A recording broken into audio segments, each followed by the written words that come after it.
आनंद लो प्रतिदिन जीवन का में स्वागत है। आपसे मिलकर खुशी हुई। मुझे पता है जब महिलाएं दुखी होती हैं तो परमेश्वर को ठेस पहुंचती है। महिलाओं को इसलिए नहीं बनाया गया कि वे पूर्णता के भ्रांति के जीवन की कोशिश करें, पर मसीह में अपने आप को जाने और आत्मविश्वास में बढ़े। आज यहाँ मेरी मेहमान है लिसा बीवियर, जो इसे बांटने में मेरी मदद करेंगी। सेंट लुइस में होने वाली महिला परिषद में लिसा भी एक अतिथि वक्ता होंगी और उनके यहाँ आने से हमें बेहद खुशी है। लिसा बीवियर एक जानी मानी लेखिका और वक्ता है जिसने दुनिया भर की महिलाओं को उनके अस्तित्व का एहसास और हक दिलाया। सरल और अच्छे ढंग से अपने व्यक्तिगत जीवन द्वारा स्त्री और पुरुषों को अपने जीवन में सहायता की। वो एक जानी मानी अतिथि कलाकार है और उनका अपना पति जॉन के साथ टेलीविजन कार्यक्रम द मैसेंजर भी है। बीवियर्स कोलोराडो में अपने 4 बच्चों के साथ रहते हैं। लिसा, यहाँ आने के लिए धन्यवाद। मुझे बहुत खुशी है। कभी सोचती हूँ हम में असुरक्षित लोगों का फैलाव है आज हमारे समाज में। क्या आपने अनुभव किया लोग जो आत्मविश्वासी नहीं और बगैर सुरक्षा के जानती नहीं कि वो कौन है? खास तौर पर स्त्रियां। मुझे लगता है स्त्रियों को काफी अरसे से अस्तित्व का एहसास नहीं है, खासकर मसीह के शरीर में। मुझे पता है जब मैं चर्च में आई मैंने कहा ठीक है मैं यहाँ हूँ। सारे जीवन भर मैं मूर्ख रही और अब मैं अपना सारा जीवन, अपनी सारी भेंट वस्तुएं और धन परमेश्वर को देना चाहती हूँ। उन्होंने कहा तुम तो औरत हो, हमें समझ में नहीं आ रहा है कि हम तुम्हारे साथ क्या करें, तुम्हारा तो सर भी ढका हुआ नहीं है। मैंने कहा मैं तो अपने पूरे दिल से परमेश्वर की सेवा करना चाहती हूँ। फिर उन्होंने कहा तुम्हारी शादी नहीं हुई है। उसके बाद मैंने शादी कर ली, लेकिन फिर कहा तुम्हारी शादी तो हो गई है लेकिन हमें पता नहीं चल रहा है कि हम तुम्हें क्या काम दें या तुम क्या कर सकती हो। और मुझे ऐसा लगता है कि बहुत सी स्त्रियां हैं जो ये कहती हैं कि मैं दिलो जान से परमेश्वर की सेवा करना चाहती हैं। फिर वो सोचती हैं कि मेरे पास ये सब करने का साधन नहीं, लेकिन वो भूल जाती हैं कि हम स्त्रियां भी परमेश्वर की ही निर्मित हैं।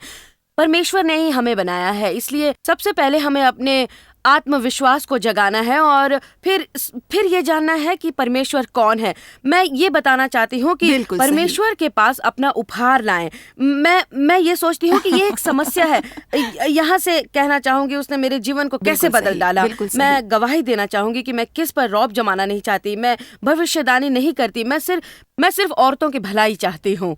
मैं जानती हूँ कि कितनी सारी औरतें महिलाओं में सच में क्रांति हो रही है और उसकी सच्ची वजह परमेश्वर ने दिया हुआ स्थान और आगे बढ़कर परमेश्वर के सेवकाई में योग्य ठहरे। और इसे देख मुझे खुशी है कि हमने ढेर सारी तरक्की तो की है। महिलाओं को बुरी तरह से छला गया, अच्छा बर्ताव नहीं किया गया।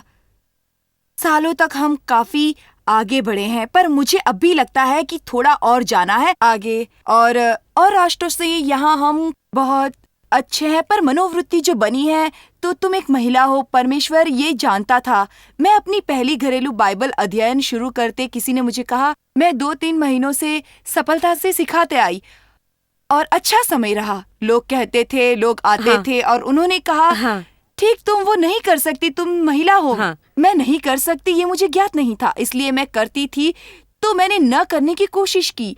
हमारे पादरी ने कहा देव तो घर का मुख्य है, उसे वह बाइबल अध्ययन सिखाता था, तुम्हें नहीं। तो देव ने सिखाना शुरू किया और मैं शांत बैठी और कोई काम करने न लगा। हाँ बिल्कुल ठीक है। परमेश्वर स्त्रियों से प्रेम करता है, यानी परमेश्वर स्त्रियों को बहुत ही आश्चर्यकारी समझता है, पर यह गुप्त प्रवृत्ति के कारण स्त्रियां एक समस्या है। पर सत्य ये है कि निर्मिति में समस्या आई और वो कि मनुष्य अकेला था और स्त्री परमेश्वर की देन है, इसलिए स्त्रियों को वो मिलना चाहिए। जीवन की इतनी सारी समस्याओं की वो उत्तर है और परमेश्वर उनकी जगह लेने उन्हें उठाना चाहता है, किसी से मुकाबला करने के लिए नहीं, सिर्फ अस्तित्व के लिए। जब परमेश्वर ने ईव का निर्माण किया, उसने आदम की एक पसली निकाली। मैं यही कहती, उसने उसके पाँव की एक हड्डी नहीं निकाली ताकि वे उस पर चले, पर वे आदम के संग उसके साथ चले। महिला और पुरुष एक दूसरे की जरूरत है। अब बात करते हैं फ्रेंड नवीन की। उसने कई साल निंदा और असुरक्षिता में बिताए जब तक परमेश्वर के प्रेम ने उसे जो आज वे है वो नहीं बनाया। चलिए देखते हैं। जहाँ तक मुझे याद है मैं बहुत ही परेशान थी क्योंकि हमारी सहायता के लिए कोई नहीं था। मैं बहुत डरी रहती थी, हमेशा डरी रहती।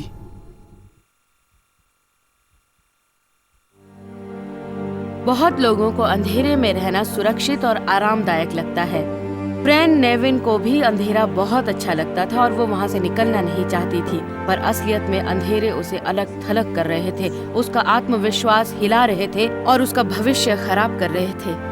हर बात भविष्य को नष्ट कर रही थी। फ्रैन कहती है वो ऐसे घर में बड़ी हुई है जहाँ पर शराब का बोलबाला था और अक्सर झगड़े होते रहते थे। वो मेरी माँ से झगड़ता रहता था, उन्हें बहुत ही दुखी करता था और मुझे याद है मैं चिल्लाती, डैड उन्हें मत मारो, रुक जाओ। लेकिन वो रुकने का नाम ही नहीं लेते थे। 18 साल की उम्र में फ्रैन ने शादी कर ली और उस शराब खाने को छोड़कर वो ऐसे घर में चली गई जहाँ पर उसके जज्बातों को चोट पहुँचती।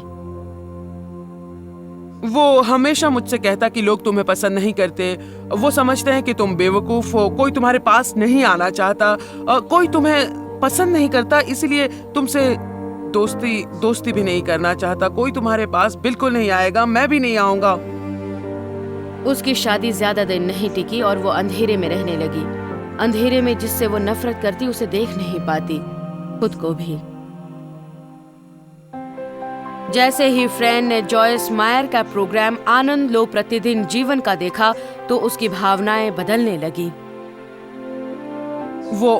वो प्रोग्राम देखकर मैंने सुना कि जॉयस उसमें कह रही थी कि परमेश्वर के साथ की निकटता हमें कैसे मिल सकती है, परमेश्वर कैसे हर कदम पर हमारा साथ दे सकता है और कैसे हमें हर बार मुसीबतों से बचा सकता है। हम जहाँ भी जाएं, किसी भी हाल में रहें, वो हमारे साथ हैं। यीशु को अपने साथ पाकर फ्रैन ने अंधेरे से निकलकर उजाले में आने का फैसला किया। परमेश्वर से उसके रिश्ते के कारण उसे सच्चा साथी मिला जिससे उसने शादी कर ली और उनके 3 बेटे हैं। मनुष्य के बारे में संबंधियों और असफलता पर वो काबू पा सकी। जो कुछ मेरे सामने आता वो मेरे लिए मार्ग तैयार करता ताकि मैं कर पाऊं, और जो मुझे करना नहीं है वो मार्ग तैयार नहीं करता। मैं इस बात से बहुत खुश हूँ। अब मुझे चिंता करने की कोई जरूरत नहीं है। अब जो भी होगा वही मुझे रास्ता दिखाएगा और वही सब कुछ करेगा। जीवन में पहली बार फ्रैन एक आत्मविश्वासी स्त्री है क्योंकि मसीह में वो कौन है ये उसका विश्वास है। डर पर काबू पाने का एकमात्र यानी उसका सामना करना, क्योंकि जितना आप उससे डर कर भागेंगे उतना ही उसका तुम्हारे पर अधिकार बनता रहेगा, हमारे जीवन के पहलू पर उसका काबू रहेगा। हाँ, बिल्कुल। मुझे नजर आता है कि असल में जो हमारे हाथ में है और जीवन के इस क्षण में है उसका उपयोग परमेश्वर हमारे शत्रुओं को निकालने के लिए करता है। योहेल ने तंबू की खूंटी का इस्तेमाल किया था, मतलब उसने कभी सोचा भी ना होगा कि एक दिन मैं ये साधारण सी चीज जो है इसका इस्तेमाल शत्रु के कमांडर को निकालने के लिए करूंगा। पर जो लगातार हमारे हाथों में होता है उसे परमेश्वर बाद में जरूर इस्तेमाल में लाता है। बहुत से लोग सोचते हैं अच्छा ठीक है, जॉयस, लीजा या जॉन, हाँ ठीक है, वो ये नहीं सोचते कि उनके हाथ में जो है परमेश्वर चाहता है उसका इस्तेमाल उनकी जिंदगियों को संवारने के लिए किया जाए। अब आप तैयारी में कहीं भी हो, आप चाहेंगी कि जहां परमेश्वर आपको कल ले जाए। मुझे ज्ञात है कि जब मेरी सेवकाई प्रारंभ में काफी पहले, जैसे 30 साल पूर्व, मैं एक 25 लोगों के घर में एक छोटी सी बाइबल अध्ययन सिखा रही थी। मैंने बहुत मेहनत की और बहुत पाठ पढ़े ईमानदारी, सच्चाई और नम्रता के विषय में। जैसे परमेश्वर कितना दुकान में मुझे बताता कि अपनी गाड़ी जगह पर रख और कूपन से अधिक न ले, जो आज हास्यजनक लगती है। आज सोचती हूँ तो मुझे हंसी आती है, पर जीवन के उस समय ईमानदारी पता नहीं थी, क्योंकि मैंने ये जाना कि ईमानदारी की भूमिका मेरे लिए है। सो जहाँ लोग हैं वहाँ परमेश्वर उन्हें सिखाएगा। हर एक को मंच की जरूरत नहीं, पर मेरे हिसाब से हर एक को है। वो तुम्हारी पिछली प्रांगण या काम का टेबल होगा, पर लोग जहाँ हैं वहाँ परमेश्वर उनका उपयोग करेगा। साधारण रूप से जैसे रोज की जीवन की बातें और भी जो उनके हाथ में है उनका उपयोग करेगा। जो मैं आप में से हर एक को बताना चाहूंगी कि परमेश्वर तुम्हें कितना चाहता है और आप कितने विशिष्ट हैं। लौटने के बाद लिसा और मैं आत्मविश्वासी महिला की कुछ और रहस्यमय बातें देखेंगे।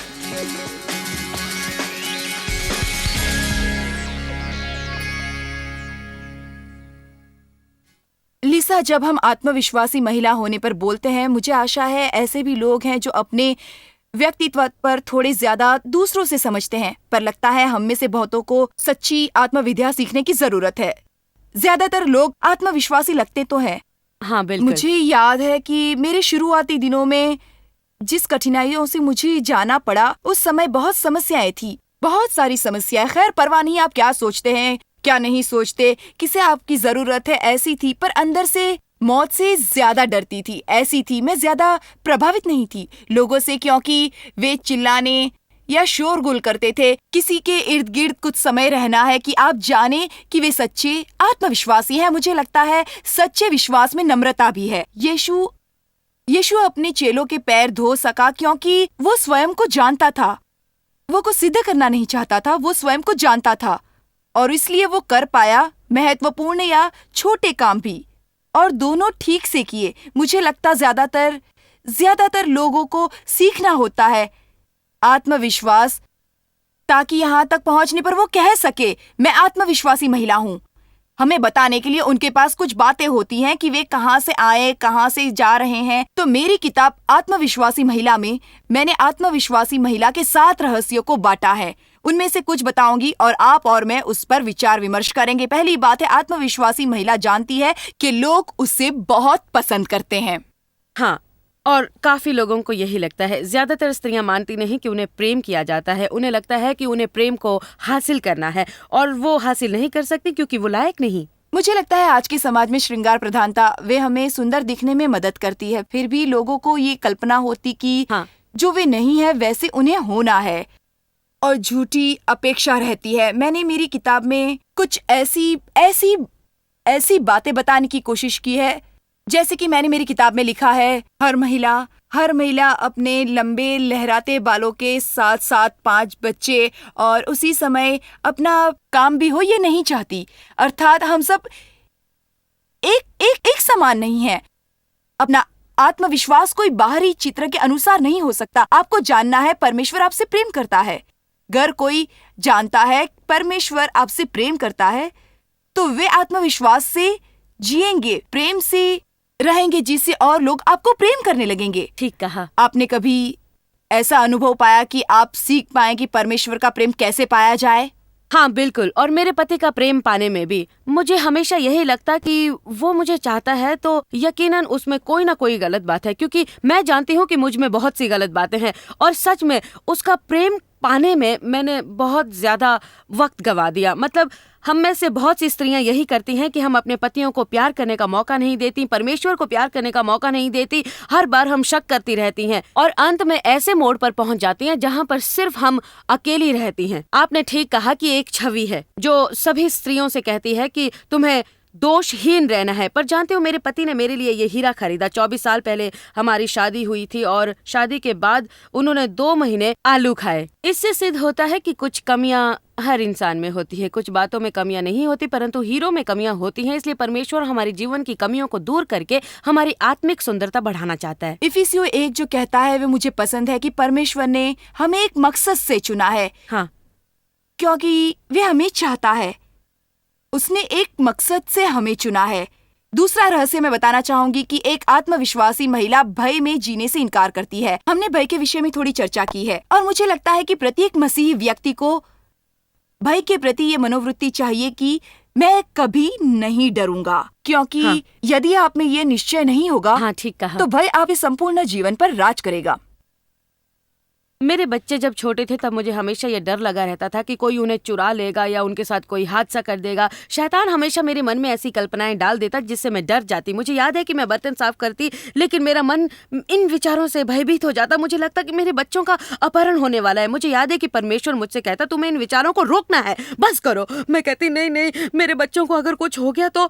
मेरे बच्चे जब सुनते तो वो पूछते कि क्या हुआ, और मैं कहती नहीं, कुछ नहीं हुआ। मैं अपने आप से कहती परमेश्वर ने मुझे डरने के लिए नहीं बल्कि एक आत्मविश्वासी स्त्री बनने के लिए बनाया है। वो चाहता है कि मैं अपने अंदर के डर को दूर करूं, क्योंकि परमेश्वर का परिपूर्ण प्रेम भय को दूर करता है। परिपूर्ण प्रेम भय को दूर करता है। एकदम सही। आप विश्वास कर सकते हैं कि ऐसा होकर वास्तव में भय शैतान का दुराचारी विश्वास है। हाँ। मुझे शैतान से कुछ भी भय के द्वारा मिलता है और मुझे परमेश्वर से सब कुछ विश्वास से मिलता है। इसलिए हमारे में ये मनोवृत्ति होनी चाहिए कि मैं भय में जीवन नहीं बिताऊंगी। आत्मविश्वासी महिला की तीसरी खासियत ये है कि वो हमेशा सकारात्मक होती है। हम सकारात्मक सोच और सकारात्मक मनोवृत्ति के बारे में बहुत कुछ सुनते हैं और सारांश यही है कि ये सच है।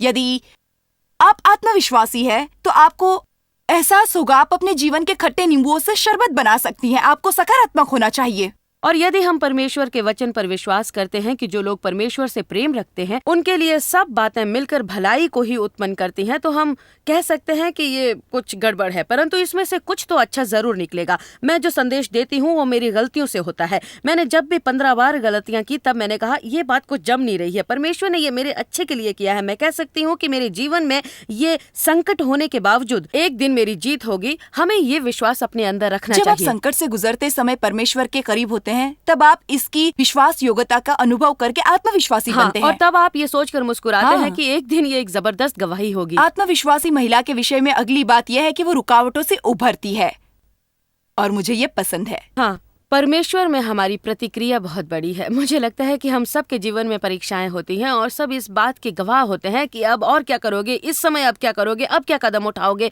जब रुकावट आती है तो हकीकत में वो प्रगति की शुरुआत होती है। परमेश्वर आपको आशीष देना चाहते हैं और वो कहता है देखो देखो इस बार सही कदम उठाया है। मुझे हमेशा ऐसा लगता है कि 5 बार कोशिश करने के बाद मेरी जीत होती है और फिर मैं कहती हूँ ये मैं जीत गई। ये सच है। हमें नकारात्मक सोच को अपने ऊपर हावी नहीं होने देना चाहिए। बहुत से लोग पराजय से डरते हैं। मुझे पराजय से डर लगता है, मैं पराजय से डरती हूँ, इसलिए वे बाहर नहीं निकलते। और मैं हमेशा कहती हूँ बाहर निकलिए और ढूंढिए, और यदि आपको पता चले कि आप ये नहीं कर सकते तो आप बात अपनी सूची से निकाल सकते हैं। जिन लोगों में आत्मविश्वास होता है वे नए प्रयोगों से घबराते नहीं। उन्हें किसी दायरे में रहना मंजूर नहीं होता, इसलिए वे बोरियत भरी जिंदगी नहीं बिताते हैं। वे बाहर कदम रखकर नई बातों का प्रयोग करते हैं और उन्हें पराजय से डर नहीं लगता। 5वीं बात, एक आत्मविश्वासी महिला अपनी तुलना किसी के साथ कभी नहीं करती। क्या आप अपनी तुलना कभी किसी से करती नहीं, हैं? कभी नहीं। मैं ऐसा कभी नहीं करती प्रत्येक स्त्री के सामने हमेशा यही एक बात होती है, मैं बहुत मोटी हूँ, मैं बहुत ज्यादा दुबली हूँ, मेरे पैर ऐसे हैं, मैं लंबी हूँ। और ये झूठ है, क्योंकि हमेशा कोई ना कोई आपसे बेहतर दिखने वाला होता है, आपसे ऊंचे कद वाला कोई होता है। परंतु मैं तो हमेशा परमेश्वर की नजर में बेहतरीन बनूंगी, उसकी अपेक्षाओं पर खरी उतरूंगी। ये तो केवल एक 10 भागों के धारावाहिक जैसा है। हाँ। औरों के साथ अपनी तुलना न करने के विषय में ये पूरी बात है। अब केवल 2 आखिरी बातें। आत्मविश्वासी महिला कृतिशील होती है, जो काम उसे करने चाहिए वो खुद करती है, वो किसी और का इंतजार नहीं करती। और मेरा विश्वास है कि आत्मविश्वासी महिला किसी प्रकार की शर्तों पर नहीं जीती, वह समस्याओं का सामना करती है, वो समस्याओं से दूर नहीं भागती और अपना वक्त ये सोचकर नहीं गवाती कि अगर मेरा शोषण नहीं होता तो, यदि मुझे उच्च शिक्षा लेने का मौका मिलता तो, अगर मैंने आगे बढ़कर कोई प्रयोग किया और वे असफल रहा तो, यदि लोगों ने मेरा मजाक उड़ाया तो। इसलिए हमें शैतान के झूठ से सावधान रहना चाहिए, जो हमें हमारे जीवन में आगे बढ़ने से रोकता है। आत्मविश्वासी महिला के बारे में बताने जैसी बहुत सी बातें हैं और इनमें से कई बातें हम आगे होने वाली महिला परिषद में मैं आपको बेसब्री बताने से वाले इंतजार हैं। कर रही हूँ। मुझे लगता है कि जानती ये हूँ। सम्मेलन इतिहास बनाएगा जॉयस। मुझे सच में ऐसा लगता है कि जो महिलाएं इसमें हिस्सा लेंगी वो एक नए सामर्थ्य से भर जाएंगी, क्योंकि हमारे साथ आराधना करने के लिए डार्लिन है और नेतृत्व करने के लिए जॉन मैक्सवेल है, और उसके बाद आप परमेश्वर के वचन सुनाएंगी और उससे बहुतों के जीवन का रुख बदल जाएगा। हाल ही में जब मैं अमेरिका में थी तो कई स्त्रियों ने मुझसे कहा कि उन्हें इस सम्मेलन मुझे में लगता आने का है ये इंतजार है। बहुत खास होने वाला है। लीसा आज हमारा साथ बहुत देने के लिए बहुत धन्यवाद। लीसा बीवियर, जॉन मैक्सवेल और हिल सॉन्ग की डार्लिन के साथ मैं आपको देखना चाहूंगी। आज का कार्यक्रम देखने के लिए धन्यवाद।